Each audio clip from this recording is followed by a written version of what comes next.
Good evening, ಎಲ್ಲರಿಗೂ ನಮಸ್ಕಾರ.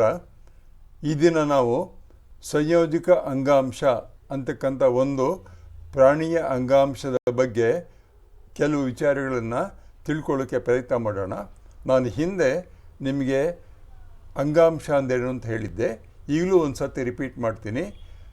ಒಂದೇ ರೀತಿಯಾಗಿರ್ತಕ್ಕಂಥ ಅನೇಕ ಕೋಶಗಳು ಒಟ್ಟಾಗಿ ಸೇರಿ ಒಂದೇ ರೀತಿಯ ಕೆಲಸವನ್ನು ಮಾಡ್ತಕ್ಕಂಥದ್ದಕ್ಕೆ ಅಂಗಾಂಶ ಅಥವಾ ಟಿಶ್ಯೂ ಅಂತ ಕರೀತಾರೆ. ಈಗ ಒಂದು ಆರ್ಗನ್ ಅಂತ ಇರುತ್ತೆ. ಆರ್ಗನ್ ಅಂದರೆ ಅಂತ ಹೇಳಿದರೆ ಈಗ ಕಿವಿ, ಕಣ್ಣು, ಮೂಗು, ಬಾಯಿ, ಜಠರ ಮತ್ತು ಮೂತ್ರಪಿಂಡಗಳು, ಪಿತ್ತಜನಕಾಂಗ, ಮೇದೋಜೀರಕಾಂಗ, ಹೃದಯ, ಇವೆಲ್ಲೂ ಸಹಿತ ಬೇರೆ ಬೇರೆ ಅಂಗಗಳು. ಈ ಅಂಗಗಳು ಅವುಗಳದ್ದೇ ಆಗಿರ್ತಕ್ಕಂಥ ಅಂಗಾಂಶಗಳಿಂದಾಗಿರುತ್ತೆ. ಅಂಗಾಂಶ ಅಂದರೆ ಅವುಗಳದ್ದೇ ಕೋಶ ಇರುತ್ತೆ. ಉದಾಹರಣೆಗೆ ಹೃದಯದ ಕೋಶವೇ ಬೇರೆ ಮತ್ತು ಜಠರದಲ್ಲಿರ್ತಕ್ಕಂಥ ಕೋಶಗಳೇ ಬೇರೆ. ಈ ಕೋಶಗಳು ತಮ್ಮದೇ ಸ್ಥಾನದಲ್ಲಿರುತ್ತೆ, ಅದೇ ಅಂಗವನ್ನು ಅಲ್ಲೇ ಇಟ್ಟಿರುತ್ತೆ. ಈಗ ಹೃದಯ ಬೇರೆ ಕಡೆ ಬರೋಕ್ಕೆ ಸಾಧ್ಯ ಇಲ್ಲ, ಕಿವಿ ಬೇರೆ ಕಡೆ ಹೋಗೋಕ್ಕೆ ಸಾಧ್ಯ ಇಲ್ಲ, ಮೆದುಳು ಬೇರೆ ಕಡೆ ಹೋಗೋಕ್ಕೆ ಸಾಧ್ಯ ಇಲ್ಲ. ಅವೆಲ್ಲವೂ ಸಹಿತ ಸ್ಥಿರವಾಗಿರ್ತಕ್ಕಂಥ ಅಂಗಗಳು, ಆರ್ಗನ್ಸ್ ಅಂತ ಕರೀತಾರೆ. ಈಗ ಈ ಎಲ್ಲ ಆರ್ಗನ್ಸ್ ಇದೆಯಲ್ಲ, ಇವುಗಳನ್ನೆಲ್ಲ ಸೇರಿಸ್ಬೇಕು ಅಂದರೆ ಏನು? ಈಗ ಗಾಳಿ ಬೇಕಾಗುತ್ತೆ, ಆಹಾರ ಬೇಕಾಗುತ್ತೆ, ಮತ್ತು ಹಾರ್ಮೋನ್ಗಳು ಬೇಕಾಗುತ್ತೆ, ಬೇರೆ ಕೆಮಿಕಲ್ಸ್ ಬೇಕಾಗುತ್ತೆ, ಅಥವಾ ಯಾವುದಾದ್ರು ಆರ್ಗನ್ ಕೆಟ್ಟು ಹೋದರೆ ಅಥವಾ ರೋಗ ಬಂದರೆ ಅದನ್ನು ಸರಿ ಮಾಡಬೇಕಾಗುತ್ತೆ. ಇಂಥ ಒಂದು ಪರಿಸ್ಥಿತಿ ಬಂದಾಗ ಒಂದು ಯಾವುದಾದ್ರೂ ಒಂದು ರೀತಿಯಾಗಿ ಅವುಗಳಿಗೆಲ್ಲ ಒಂದು ಸಂಪರ್ಕ ಏರ್ಪಡಿಸ್ಬೇಕಾಗುತ್ತೆ. ಈ ಸಂಪರ್ಕವನ್ನು ಏರ್ಪಡಿಸ್ತಕ್ಕಂಥ ಅಂಗಾಂಶಗಳಿಗೆ ನಾವು ಸಂಯೋಜಕ ಅಂಗಾಂಶ ಅಂತ ಕರಿತೀವಿ. ಇದು ಬಹಳ ಮುಖ್ಯವಾಗಿರ್ತಕ್ಕಂಥದ್ದು. ಸಂಯೋಜಕ ಅಂಗಾಂಶಗಳು ಎಲ್ಲ ಅಂಗಗಳನ್ನು ಸೇರಿಸ್ತಕ್ಕಂಥ ಒಂದು ಕಾರ್ಯವನ್ನು ಮಾಡುತ್ತೆ. ಸೇರಿಸಿ ಏನು ಮಾಡುತ್ತೆ ಅಂತಂದರೆ, ಎಲ್ಲ ಅಂಗಗಳನ್ನು ಸೇರಿಸಿ ಅವುಗಳಿಗೆ ಬೇಕಾಗಿರ್ತಕ್ಕಂಥ ಆಹಾರ, ಗಾಳಿ ಮತ್ತು ಬೇರೆ ಬೇರೆ ರೀತಿಯಾಗಿರ್ತಕ್ಕಂಥ ರಾಸಾಯನಿಕಗಳು, ಅಲ್ಲಿ ಉತ್ಪತ್ತಿಯಾದಂಥ ತ್ಯಾಜ್ಯಗಳನ್ನು ತೆಗೆದುಕೊಂಡು ಬಂದು ಬೇರೆ ಬೇರೆ ಅಂಗಗಳಿಗೆ ಕೊಡುತ್ತೆ. ಉದಾಹರಣೆಗೆ ಈಗ ಜಠರದಲ್ಲಿ ತ್ಯಾಜ್ಯ ಒಂದು ವಸ್ತು ಉತ್ಪತ್ತಿಯಾಗುತ್ತೆ ಅಂತ ಇಟ್ಕೊಳ್ಳೋಣ. ಅಥವಾ ನಾವು ನೀರು ಕುಡಿದಾಗ ನೀರು ಎಲ್ಲ ಅಂಗಗಳಿಗೂ ಹೋಗುತ್ತೆ, ಆಮೇಲೆ ಅಲ್ಲಿ ಜಾಸ್ತಿ ಆಗುತ್ತೆ. ಅಲ್ಲಿ ಜಾಸ್ತಿ ಆಗಿರ್ತಕ್ಕಂಥ ನೀರನ್ನು ಹೊರಗಡೆ ಹಾಕಬೇಕು. ಆ ಹೊರಗಡೆ ಹಾಕ್ತಕ್ಕಂಥ ಕೆಲಸ ಇದು ಈ ಸಂಯೋಜಕ ಅಂಗಾಂಶ ಮಾಡುತ್ತೆ. ಆದ್ದರಿಂದ ಆ ಸಂಯೋಜಕ ಅಂಗಾಂಶಗಳು ಯಾವುದಿದೆ, ಅವುಗಳ ಕೆಲಸ ಏನನ್ನೋದನ್ನು ತಿಳ್ಕೊಳ್ಳೋಣ ಬನ್ನಿ. ಈ ಸಂಯೋಜಕ ಅಂಗಾಂಶಗಳು ಈಗ ಮಾನವನ ದೇಹದಲ್ಲಿ ಅಥವಾ ಪ್ರಾಣಿಗಳ ದೇಹದಲ್ಲಿ ತಿಳ್ಕೊಳ್ಳೋಣ. ಎಲ್ಲ ಕಡೆಯೂ ಇವುಗಳು ಜೀವಕೋಶಗಳು ಒಂದು ರೀತಿಯಾಗಿರ್ತಕ್ಕಂಥ ಒಂದು ಸ್ಟ್ರಕ್ಚರ್ ಇದೆ, ಅವುಗಳಿಗೆ ಒಂದು ರೀತಿಯಾದ ಗುಣ ಇದೆ. ಏನು ಆ ಗುಣ ಅಂತ ಹೇಳಿದರೆ, ಇಲ್ಲಿರ್ತಕ್ಕಂಥ ಎಲ್ಲ ಕೋಶಗಳು ಸಹಿತ ಕೋಶಗಳು ಸ್ವಲ್ಪ ದೂರ ಇರುತ್ತೆ, ಒಂದಕ್ಕೊಂದು ಅಂಟ್ಕೊಂಡಿರೋದಿಲ್ಲ. ಉದಾಹರಣೆಗೆ ನಾವೀಗ ಎಪಿಡರ್ಮಿಸ್ ಅಂತ ಹೇಳಿದ್ವಿ, ಹಿಂದಿನ ಒಂದು ತರಗತಿಯಲ್ಲಿ ನಾವು ಪಾಠ ಮಾಡಿದ್ವಲ್ಲ, ಅದ್ರಲ್ಲಿ ನೋಡಿದಾಗ ಅನುಲೇಪಕ ಅಂಗಾಂಶ ಅಂತ ಹೇಳಿದ್ವಿ. ಅನುಲೇಪಕ ಅಂಗಾಂಶದಲ್ಲಿ ಎಲ್ಲ ಕೋಶಗಳು ಒಂದರ ಪಕ್ಕದಲ್ಲೊಂದು ಸೇರಿಕೊಂಡಿತ್ತು. ಆದರೆ ಈ ಕೋಶಗಳ ಮಧ್ಯೆ ಅಂತರ್ಕೋಶ ಜಾಗ ಇರುತ್ತೆ. ಎರಡು ಕೋಶಗಳ ಎರಡು ಜೀವಕೋಶಗಳ ಮಧ್ಯೆ ಜಾಗ ಇರುತ್ತೆ. ಆದರೆ ಎಲ್ಲ ಜೀವಕೋಶಗಳು ಒಂದು ಮಾತೃಕೆ ಅಥವಾ ಬೇಸ್ಮೆಂಟ್ ಟಿಶ್ಯೂ ಅಂತ ಕರೀತಾರೆ, ಫಂಡಮೆಂಟಲ್ ಟಿಶ್ಯೂ ಅಂತ ಕರೀತಾರೆ, ಅದಕ್ಕೆ ಮ್ಯಾಟ್ರಿಕ್ಸ್ ಅಂತಲೂ ಕರೀತಾರೆ. ಈ ಒಂದು ಮ್ಯಾಟ್ರಿಕ್ಸ್ ಅಂತಕ್ಕಂಥದ್ದು ಇರುತ್ತೆ. ಈ ಮ್ಯಾಟ್ರಿಕ್ಸ್ ಅಂತಕ್ಕಂಥದ್ದು ಲೋಳೆ ಇರ್ಬೋದು, ಅಥವಾ ದ್ರವ ಆಗಿರ್ಬೋದು, ಅಥವಾ ಮಂದವಾಗಿರ್ಬೋದು, ಗಟ್ಟಿಯಾಗಿರ್ಬೋದು. ಅಂದರೆ ಮಾತೃಕೆ ಬದಲಾವಣೆ ಆಗ್ತಿರುತ್ತೆ, ಆದರೆ ಅದರಲ್ಲಿರ್ತಕ್ಕಂಥ ಕೋಶಗಳು ಸಹಿತ ಬದಲಾವಣೆ ಆಗಿರುತ್ತೆ. ಹೀಗೆ ಸಂಯೋಜಕ ಅಂಗಾಂಶದಲ್ಲಿ ಒಂದು ಮಾತೃಕೆ ಅಂತ ಇರುತ್ತೆ ಅಥವಾ ಮ್ಯಾಟ್ರಿಕ್ಸ್ ಅಂತ ಇರುತ್ತೆ. ಆ ಮಾತೃಕೆಯಲ್ಲಿ ಕೋಶಗಳಿರುತ್ತೆ. ಆ ಕೋಶಗಳು ಎಲ್ಲ ಕಡೆಗೂ ಹೋಗೋದಕ್ಕೆ ಸಾಧ್ಯವಾಗುತ್ತೆ. ಅಂದರೆ ಯಾವ್ಯಾವುದಿದೆ ಈಗ ಸಂಯೋಜಕ ಅಂಗಾಂಶಗಳು ಅಂತ ಕೇಳಿದ್ರೆ, ನಾವು ಮುಖ್ಯವಾಗಿ ಹೇಳಬೇಕಾಗಿರೋದು ರಕ್ತ ಅಂತಕ್ಕಂಥ ಒಂದು ಸಂಯೋಜಕ ಅಂಗಾಂಶ. ಇದು ಎಲ್ಲ ಕಡೆಗೂ ಹೋಗಿ ಸೇರಿಕೊಳ್ಳುತ್ತೆ. ರಕ್ತ, ಪ್ಲಾಸ್ಮಾ, ಇದರಲ್ಲಿ ಪ್ಲಾಸ್ಮಾ ಅಂತಕ್ಕಂಥ ಒಂದು ದ್ರವ ಮಾತೃಕೆ ಇದೆ. ಮೂಳೆ ಅಂತಕ್ಕಂಥದ್ದು ಅಷ್ಟೇ. ಮೂಳೆ ಅಂತಕ್ಕಂಥದ್ದು ಎಲ್ಲ ಅಂಗಗಳಲ್ಲೂ ಕಂಡುಬರುತ್ತೆ ಸಾಮಾನ್ಯವಾಗಿ. ನೋಡಿ, ತಲೆ ಬುರುಡೆ ಮೇಲೆ ಮೂಳೆ ಇದೆ, ಕಿವಿಯಲ್ಲಿ ಮೂಳೆ ಇದೆ, ನಮ್ಮ ಜಾ ಅಂತ ಹೇಳ್ತೀವಲ್ಲ ಈ ಬಾಯಿಯಲ್ಲಿ ಮೂಳೆ ಇದೆ, ಕೈಯಲ್ಲಿ ಮೂಳೆ ಇದೆ, ಬೆರಳುಗಳಲ್ಲಿ ಮೂಳೆ. ಸೊ ಎಲ್ಲ ಭಾಗಗಳಲ್ಲೂ ಮೂಳೆ ಇರುತ್ತೆ. ಆದರೆ ಕೆಲವು ಭಾಗಗಳಲ್ಲಿ ಮೂಳೆಗಳು ಇರೋದಿಲ್ಲ. ಹೃದಯದಲ್ಲಿ ಮೂಳೆ ಇಲ್ಲ, ಹೃದಯನೇ ಬೇರೆ ಅಂಗಾಂಶ. ಮೂತ್ರಪಿಂಡಗಳಲ್ಲಿ ಇರೋದಿಲ್ಲ. ಅಂದರೆ ನಮ್ಮ ಇಡೀ ದೇಹವನ್ನು ದೃಢವಾಗಿ ನಿಲ್ಲಿಸೋದಕ್ಕೆ ಬೇಕಾಗಿರ್ತಕ್ಕಂಥ ಎಲ್ಲ ಅಂಗಗಳಲ್ಲೂ ಸಹಿತ ಮೂಳೆ ಇರುತ್ತೆ. ಇದರಲ್ಲಿ ಮಾತೃಕೆ ದಟ್ಟವಾಗಿರುತ್ತೆ. ಆಮೇಲೆ ಅಸ್ಥಿರಜ್ಜು ಅಂತ ಒಂದಿದೆ, ಲಿಗಮೆಂಟ್ ಅಂತ ಕರೀತಾರೆ. ಲಿಗಮೆಂಟ್ ಅಂತ ಹೇಳಿದರೆ ಏನು ಮುಂದೆ ಅಂತ ಹೇಳ್ತೀನಿ ನಾನು.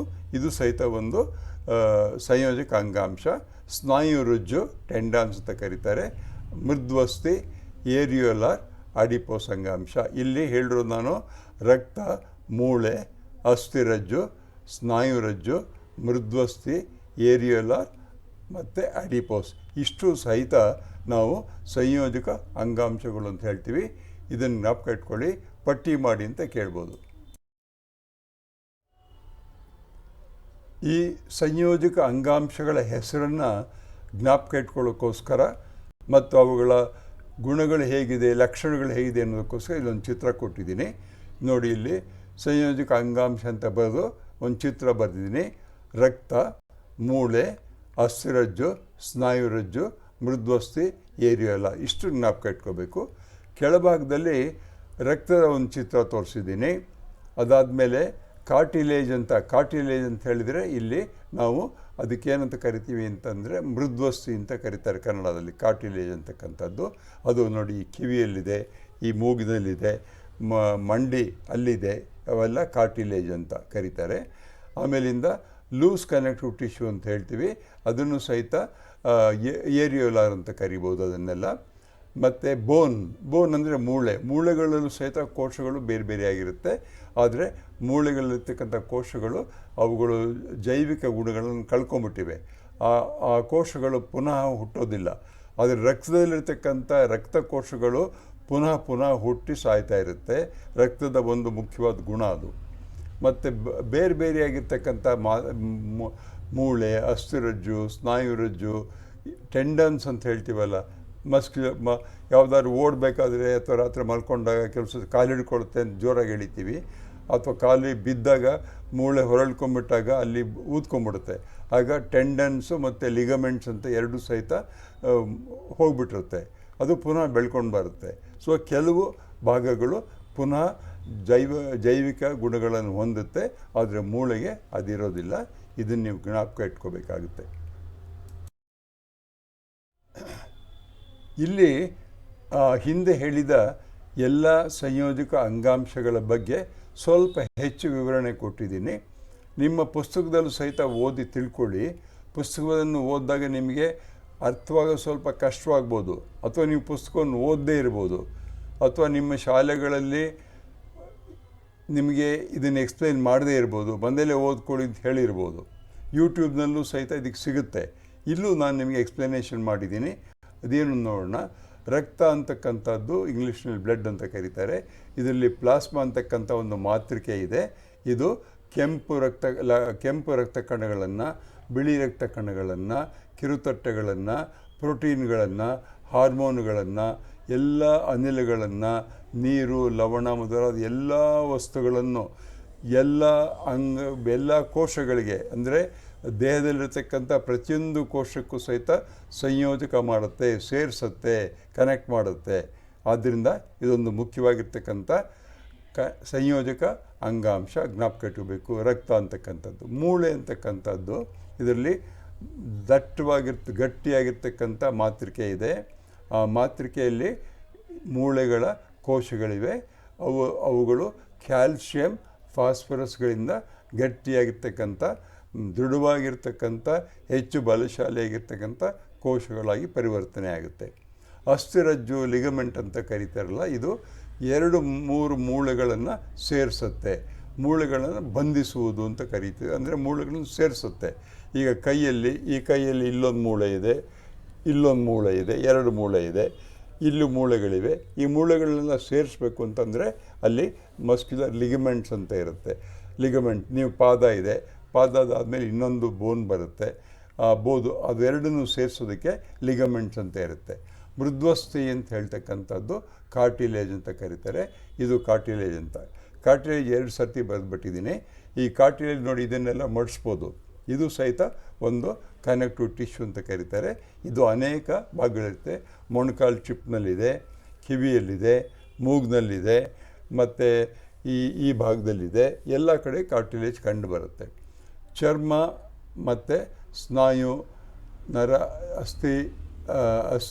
ಅಸ್ಥಿ ಅಂಗಾಂಶಗಳು ಇದೆಯಲ್ಲ, ಇವೆಲ್ಲವೂ ಸಹಿತ ಒಂದು ರೀತಿಯಾಗಿರ್ತಕ್ಕಂಥ ಚರ್ಮದ ಕೆಳಭಾಗದಲ್ಲಿ